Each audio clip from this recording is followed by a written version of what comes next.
Britney, hunting for dinner in the woods behind the family home when Britney was little, flipped from being a tale of a struggling clan trying to feed themselves to one of backwater freaks using their fingers to eviscerate defenseless rabbits or squirrels at the kitchen table. Another article took it a step further, claiming that Britney's uncles dined on roadkill, while a 2008 Rolling Stone cover piece went so far as to quote an unnamed former manager of Spears, who alleged that the singer was the product of some very, very bad genetics. Previously, Britney's modest beginnings had been celebrated. Now they were reframed under the banner of white trash. The term white trash is primarily associated with poor white Americans, most often located in rural and southern areas of the U.S., those who live on the margins of society, largely divorced from accessing political or economic power. Even in articles where the stamp of uncouth hick is not explicitly applied to Spears, it is still implicitly there. Spears has always been like this, wrote another Rolling Stone journalist in 2011. Silly, sweet, humble. She's never been very articulate, but she always tries to be accommodating. The tabloids were Britney's shadow, documenting her every movement, ready to pounce on any possible conceived slip-up, whether that be wearing trucker hats and smoking with an unraveled weave, or emerging barefoot from a public toilet at a gas station in California. Britney Spears' poor hygiene reputation is taking another turn for the worse, website Pop Dirt trumpeted in 2004.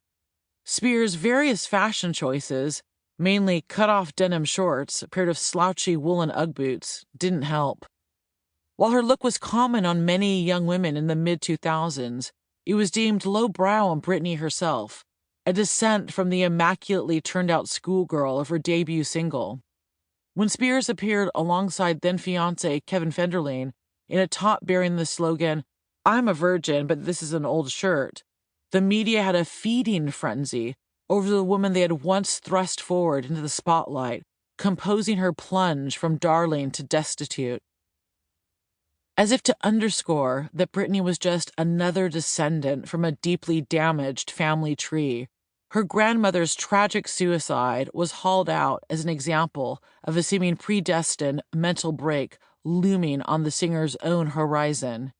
Emma Jean, Jamie's mother, had been just 31 years old when she used the big toe of her right foot to pull the trigger on a 12-bore shotgun, taking her own life shortly before 4 p.m. on May 29, 1966.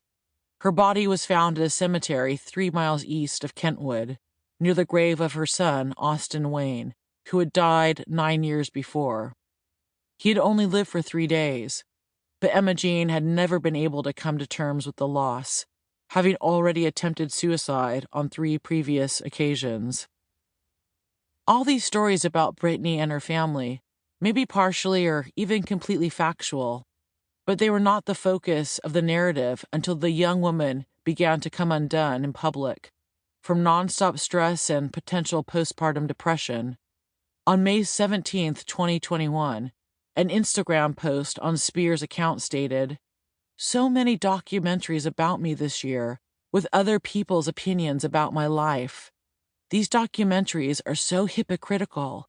They criticize the media and then do the same thing?" No one has to look very far to see that Spears rightly nails the irony and conundrum of being a public figure, the balance between actual news or information and the seemingly insatiable appetite for downfall and demise. In the 2008 Rolling Stone cover article, dramatically titled "The Tragedy of Britney Spears," the subheading sensationally exclaims, "She was a pop princess. Now she's in and out of hospitals, rehab, and court. How Britney lost it all." The piece goes on to relate an incident involving a fan approaching Spears for an autograph, to which the star responded, "I don't know who you think I am, bitch, but I'm not that person." In fact, Britney had never been that person. It was the public who made her something superhuman. Fans did not understand or want to understand that the very ordinariness they